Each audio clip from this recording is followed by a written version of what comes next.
Assalomu alaykum, hurmatli televizor ko'rguvchilar. Yaxshimsizlar? Dunyo Uyg'ur qurultiyi tor televiziyasining kunlik xabarlar programmasiga xush keldinglar. Men Iftixor Abdurshid. Juma kuningizga muborak bo'lsin. Hurmatli ko'ruvchilar, tövəndə diqqətinizlər kunlik xabarlar programmamızın təfsilatı bo'lsin. Malaysiyaning Uyg'ur tadqiqot markazining direktori Abdukim Idrisni tutqun qilib, chegaradan qo'g'lab chiqarganligi kuchli ta'sir qo'zg'adi. Uyg'ur tadqiqot markazining qurg'uvchisi Abdukim Idris o'zining Xitoy Kommunistik partiyasining islom dunyosidagi hukumatlarga Uyg'ur irqiy qirg'inchiligida sukut qilish uchun qanday besim ishlatilganligi haqida yozgan kitobining malay tilidagi nusxasini e'lon qilish faoliyati uchun 29 mart kuni Malaysiyaga borganda, Malaysiya doiralari uni bir kunga yaqin tutib qilib, orqadan chegaradan qo'g'lab chiqargan. Amerika erkinlik sariyi 13 aprel kuni bu vaqtda maxsus ziyorat doklad e'lon qilgan. Mavzusi tutqun, cheklama va surgun.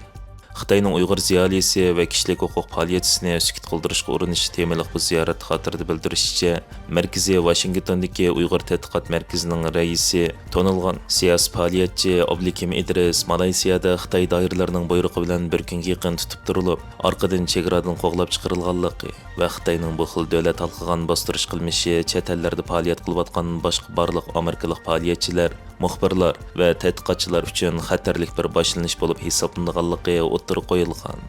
Abdukim Idris o'zining Malayziyada tutqun qilinish jarayoni haqida erkinlik sarayining ziyoratiga mundaq degan: Biz 2022 yildan boshlab Malayziyada Uyg'ur davosi faoliyatlari bilan shug'ullanib kelyapmiz.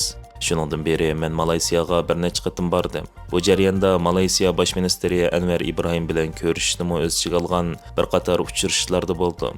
Xitoy Kommunistik partiyasi meni o'zining musulmon ellardagi ta'siri haqidagi eng muhim mutaxassislarning biri deb qaraydi deganlarni bildirgan. Abdukim Idrisning Xitoyning islom dunyosidagi mustamlikachilik va Uyg'ur irqiy qirg'inchiligi nomli kitobi hozir turk, arab, malay va indoneziya tillariga tarjima qilingan bo'lib, bu kitob Xitoyning musulmon ellariga qanday singib kirdiganligi haqida tafsiliy ma'lumotlar bilan islom davlatlarida kuchli ta'sir qo'zg'agan edi. U buningdan burun kitobining indoneziya tilidagi nusxasini tarqatish marosimi uchun Jakartaga borganida Xitoy elchixonasi yerlik vakolatchilarni safarbar qilib, ularning rasmlarini va kitoblarini ko'ydirish, faoliyat bo'layotgan joyda namoyish qilish qatorliq Xitoy parastlarning bir qator norozilik faoliyatlarini uyushtirgan edi. Abdukim Idrisning bildirishicha, bu qatim Malayziyadagi hamkorlashuvchi taraf bu faoliyatni planlagan va Abdukim Idrisni taklif qilgan. U kitobining malay tilidagi nusxasi bilan birga Uyg'ur tadqiqot markazining bir qancha yangi dokladlarini e'lon qilish uchun 29 mart shu yer vaqti atdigan soat 7 da Kuala Lumpurga yetib borgan. Chegara tekshirish zaliga kelganda Malayziya ko'chmanlar idorasining bir xodimi Abdukim Idrisni ishxonasiga chaqirgandan keyin o'zini Malayziya xon jamiyati soqchisi deb tanishtirgan bir xodim uning Malayziyaga kirishining rad qilinganligini hamda chegaradan qo'g'lab chiqarilganligini bildirib, 5 soatlik suhbatdan keyin uni aerodromdagi vaqtliq tutib turish markaziga qamagan. Odatda Amerika fuqarolariga Malayziyada 90 kundan oz savdo yoki sayohat maqsadida turish uchun viza talab qilinmaydigan bo'lsa-mu, Malayziya taraf Abdukim Idrisning pasportini musodir qilgan va hech qanday qonun sababsiz 21 soat tutib turilib, 4 nafar soqchining hamrohligida Turkiya havo yo'llari bilan 30 mart atdigan soat 4 dan 25 da Istanbul orqali Amerikaga qaytarib etilgan. Bu haqda Malayziyadagi faoliyatni tashkillash taraf Malayziyaga kirishning rad qilinishi bevosita Beijingning besimi sababidan bo'lganligini jazmlashtirgan bo'lib, Abdukim Idris bu haqda bu yakka hodisa emas, balki Xitoyning qo'rqitish andizisining bir qismidir. O'tgan yili men Jakartadagi Xitoy elchixonasining besim bilan Indoneziyaga kirishdan to'silgan edim. Ammo u chaqda Amerika hukumatining aralashishi bilan davlatga kiralgan edim. Bu qatim Amerika Davlat ishlar ministrligi va Kuala Lumpurdagi Amerika elchixonasi bu masalani Malayziya ko'chmanlar idorasiga yetkazgan bo'lsa-mu, ammo Beijingning degani bo'ldi. Vaziyatning bu xil jiddiylashishi kishini andishiga soladi. Xitoyning maqsadi mening tadqiqotlarim malay tilida so'zlashadigan jamiyatlarga yetib berishdan burun mening ovozimni bostirish. Mening birdan bir jinoyatim Xitoy hukumati tomonidan ziyonkashlikka uchrayotgan bir millatning ovozi bo'lishim va Xitoyning insoniyatga, erkinlikka va demokratiyaga selayotgan taxmi keng tahdidlarni fosh qilishimdir. Xitoy hozir 3-davlatdan muvaffaqiyatli foydalanib, bir Amerika fuqarosini tutib turdi va qo'g'lab chiqardi. Agar buning sukut qilinsa, bu chet ellarda faoliyat qilayotgan barliq amerikalik faoliyatchilar, muxbirlar va tadqiqotchilar uchun xatarlik bir boshlanish bo'lib qoladi. Bu Xitoyning bir Amerika fuqarosini maqsadlik nishon qilgan halqiliq davlat halqigan bostirish delosudir deganini bildirgan.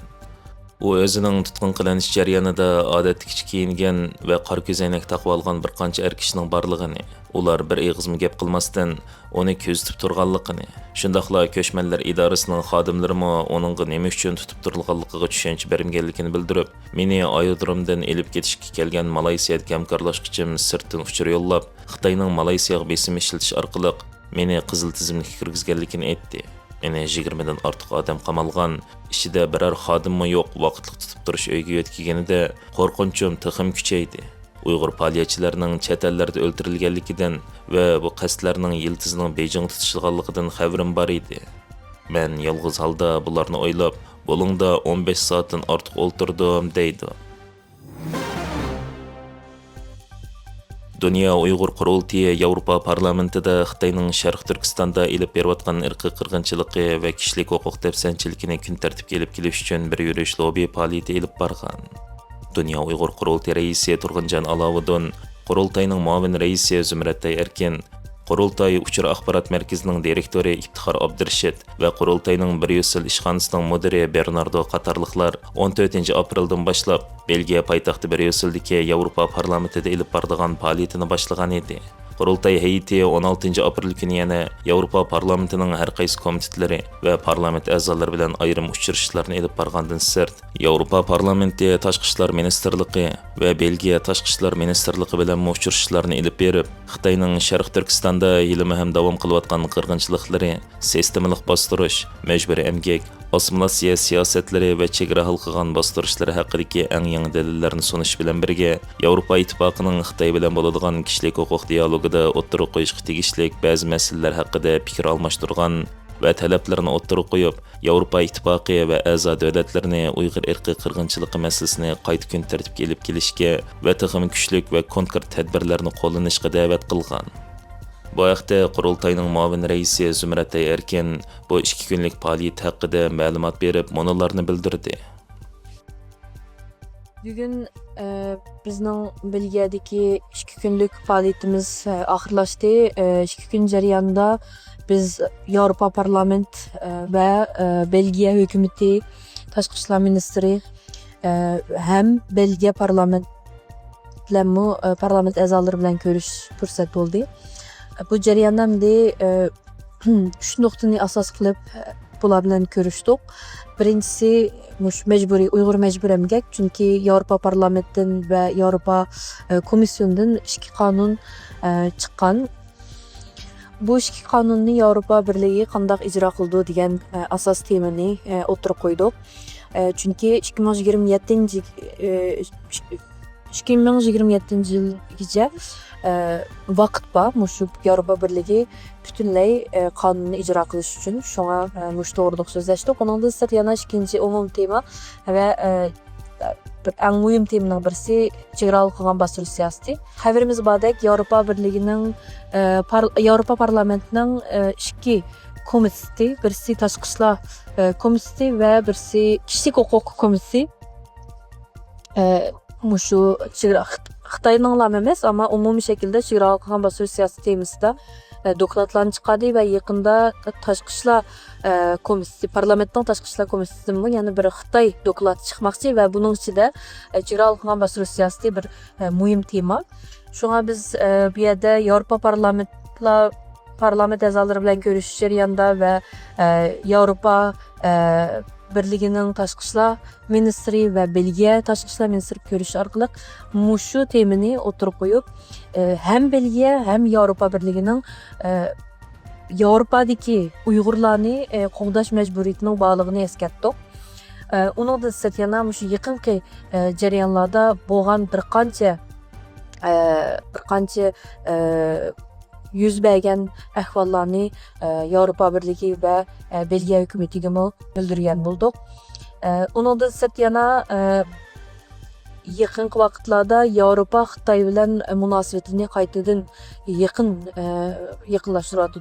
Bunga biz shohid bo'libmi. Amerika hukumati Yevropa bilan biroz diplomatik munosabati biroz sustlangandan keyin Xitoyga jiq masalan parlamentdən bolsun yoki bo'lmasa Yevropa Birligidagi davlatlarningmi birdan berib, ayrim berib Xitoy bilan ko'rishayotganligi, bu to'g'risida biz bu ko'rish jarayonida cho'qim birinchi bo'lib Uyg'ur kishilik huquqni, Uyg'ur qirg'inchilikni kun tartibga kelib, Uyg'ur qirg'inchilikni o'tirib qo'ymag'icha yoki shu Uyg'ur kishilik huquq masalasini konkret shaklda so'zlashib, natijaga erishmaguncha bu Xitoy bilan bo'lgan munosabatli bo'lmaydi degan shu temalarni o'tirib qo'ydik. Bo'libmi shu oldimizdagi oylarda 6 va yoki 7 oylarda balkim yana Yevropa Birligi kishilik huquq dialog bilan Xitoy bilan yig'in ichishi mumkin. Shu jarayon, shu fursatlardan foydalanib bir qancha masalan bir qancha yo'qolib ketgan, g'oyib bo'lgan Uyg'urlarning ismlari kirgizilishi, masalan bizning sobiq raisimiz Zulqin Isapandimning inisi va aksi mushtaq yana Ilhom To'xti, Roila Davud degandek bir qancha insonlarning ismi cho'qim kirishi va bularning ahvolini bilishni cho'qim Yevropa Birligi talab qilish kerak ekan. Shu bir qancha nuqtani asos qilib biz shu organlar bilan, shu insonlar bilan ko'rishdik va oldimizda 4-oyning oxirigacha bir cho'ng bir yana parlamentdan cho'ng bir doklad chiqdi va buni biz shu dokladga bir qancha nuqtalarni, muhim nuqtalarni kirgizish uchun bu qatim Belgiya poytaxti Bryusselga keldik.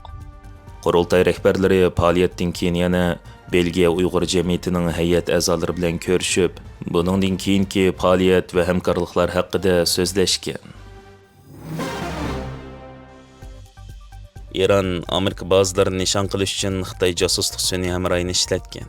Fransiya vaqt gazetining tekshirishiga qaraganda, Xitoy maxfiy holda Iranning yaqinqi urush mezgilida O'rta Sharq rayonidagi Amerika harbiy bazalarini nishon qilish uchun kuchlik yangi iqtidorga ega Xitoy josuslik sun'iy hamrohi setib bergan.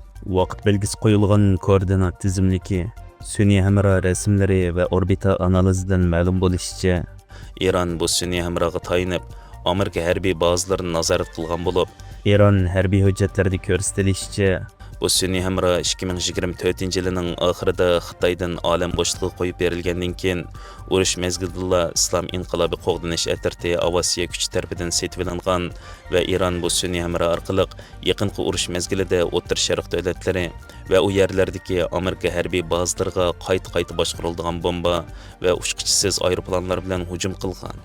Xotirlarda ko'rsatilishicha, bu sun'iy hamroh 13, 14 va 15 mart kunlari Saudiya Arabistonidagi Shahzoda Sulton havo armiya bazasining rasmlarini tartgan.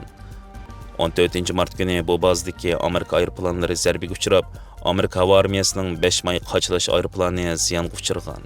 Bu sun'iy hamroh yana Iordaniyadagi muvaffaq havo armiya bazasi va Bahraynning Manama shahridagi Amerika 5-floti dengiz armiyasi bazasi va Iroqning Erbil aerodromiga yaqin joylarni va Kuvaytdagi Boyering lageri va Ali al-Salim havo armiya bazasi, Djibutidagi Limoner lageri, Amerika harbiy bazasi va Omanning Do'qim xalqaro aerodromi, Arab Birlashma Xalifligidagi Qidfa elektr energiyasi va tuzsizlantirish zavodi, shundaqla dunyodagi eng chong alyumin eritish zavodlarining biri bo'lgan Bahrayndagi Alba bazasi qatorliq joylarni nazorat qilganligi o'tirg'i chiqqan bo'lib, bu joylarning ko'pi bu qatim urush mezgilida Iranning havo hujumlariga uchragan. Mazkur xabarda o'tirib qo'yilishicha, yana Xitoy o'zining texnikalarini qo'sh taraflik ishlatishni bargan sir kengaytayotganligi, buning savdo olam bo'shliq sohasidan halqib, hatto fuqarolargacha xoslashtirishga tirishmoqda deganlarni ta'kidlagan bo'lib, Iran Amerika o'rtasidagi bu urush portlashdan burunmi Iranning namoyishchilarini bostirish uchun Xitoyning ko'zitish va nazorat sistemasidan foydalanib, xalqni bostirganligi o'tirg'i chiqqan edi. Bu haqda Amerika amaldorlarining bildirishicha, Yaqin Sharqdagi Amerika xatarligiga tahdid soladigan guruhlarni qo'llayotganligi gumon qilingan Xitoy sun'iy hamroh shirkatlarini yaqindan kuzatib kelayotgan bo'lib, o'tgan yili Xitoy armiyasi bilan aloqasi bor savdo guruhi Jangguang sun'iy hamroh texnikasi Yamandagi Iran qo'llagan xususiy qo'zg'olonchilarga sun'iy hamroh rasmlarini berganligini, shundaqla ularning Qizil dengizdagi Amerika harbiy paraxotlari va xalqaro savdo paraxotlarini nishon qilishiga yordam berganligini xabar qilgan. Bu sun'iy hamroh to'xtamining oshkorlanishi Amerikaning Xitoyga Eronga yordam berishdan ogohlantirib kelayotgan mezgilda yuz bergan bo'lib, Oqsaroy bayonotchisi Prezident Donald Trumpning agar Xitoy Eronni havo mudofaa sistemasi bilan ta'minlasa, cho'ng avorchilikqa duch keladiganligi to'g'risida ogohlantirgan so'zlarini tilga olgan. Bu haqda Xitoyning Washingtondagi elchixona bayonotchisi Liu Pingyu biz aloqador taraflarning Xitoyga qarshi faraz va ig'vogarchilik tarqatishiga qat'iy qarshi turamiz. Shundaqla tinchlik suhbatini ilgari surish uchun tirishchanlik ko'rsatdik. Biz hargiz to'qinishlarni kuchaytiradigan harakatlarga qatnashmaymiz degandek diplomatiyadagi klassik yolg'onlarni takrorlagan. Hörmətli görürmənlər, yuqorida diqqətinizə günlük xəbərlər proqramımızın təfsilatını sunduk. Keng qitimliq sanımızgacha görüşkiş aman bolğaysızlar. Stansiyamızın YouTube kanalıga a'zo bo'lishni unutmang. Xayr xo'sh.